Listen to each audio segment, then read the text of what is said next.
President Obama announced that he is ready to whip out his executive pen and just start signing executive orders that he says will restrict gun laws and save lives. Here's what he had to say about all this today.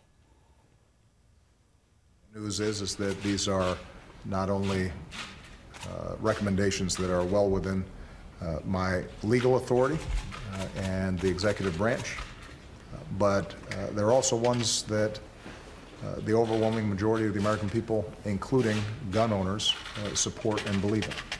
Although we have to be very clear that this is not going to solve every violent crime in this country. It's not going to prevent every mass shooting.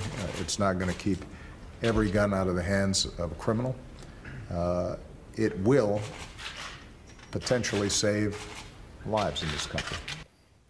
Not everybody is buying what the president is selling, and one of those is my next guest from U.S. Law Shield, Michelle Byington. Michelle, welcome back. Good to have you. Thanks for having me. All right, Michelle, should we expect from the president, now that he's announced his intention to use executive orders to restrict firearms in America, should we expect this to just kind of go on and the American people just lay down for this, or do you think there's going to be trouble? Oh, there's going to be trouble. He's already come up with trouble with Congress, which is why he is defying Congress, because they refused to act when it came to passing stricter gun laws. The American people spoke. They do not want that. The overwhelming majority, I don't know where he's getting this that line from, but he is defying Congress here by putting pen to paper and doing this executive order, which is really not going to have any sort of practical effect. It's really just political pandering at this point. All right, Michelle, but this isn't the first time the president has used the power of his executive ordering pen. Is this how executive orders are supposed to be used? When you can't get Congress to agree with you, you just go ahead and do it by fiat? I think he's acting like a spoiled brat here. Well, if mom and dad aren't going to allow me to do it, I'm going to do it anyway. But keep in mind that Congress can basically reject this veto by 2/3 vote. So again, I don't think it's going to get very far. And if this executive order does stand, this does stay on paper, again, it's not going to have a real practical effect on your everyday gun owner. And it certainly is not going to stop a crazy person from going up and shooting up a elementary school. Right, because in the recent shootings we've had under this administration, would these expanded background checks have precluded any of them? If so, which ones and why? They wouldn't have precluded any of them. Virginia Tech, for instance, he got his hands on a gun very, very easily. The same thing with the individual who shot up Sandy Hook.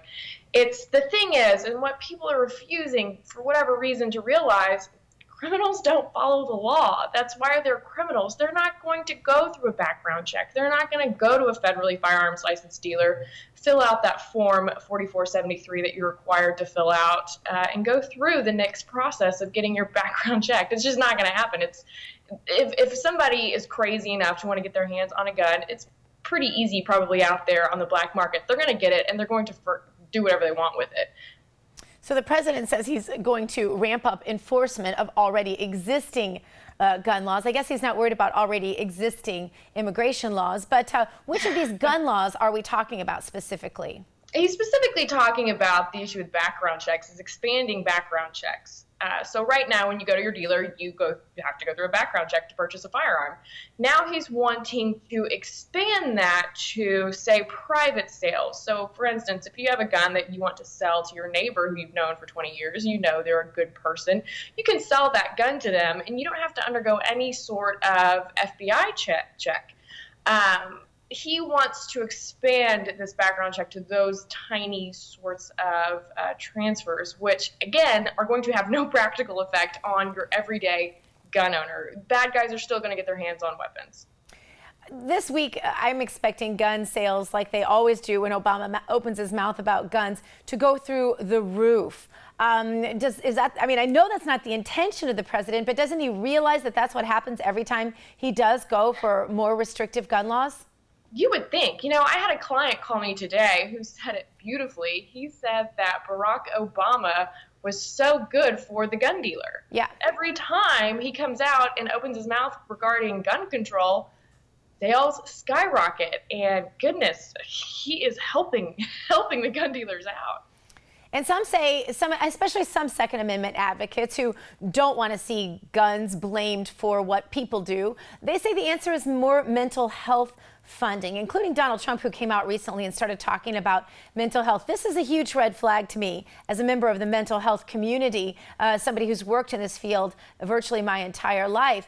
I just think when you give government-funded shrinks basically the power to decide who's mentally competent enough to own guns, Michelle, I think you open a whole new can of worms that could be even more problematic than laws added to the books. What do you think about this? Absolutely. What's the point in HIPAA?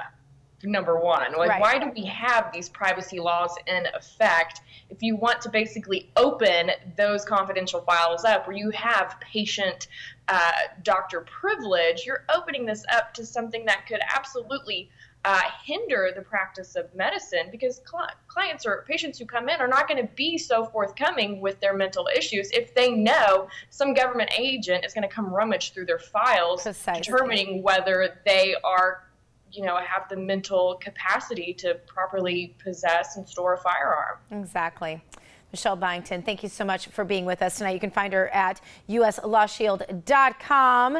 We appreciate your comments on this, and we'll be watching as this story continues to unfold. I'm sure that is not President Obama's last executive order. Up next, we're going to talk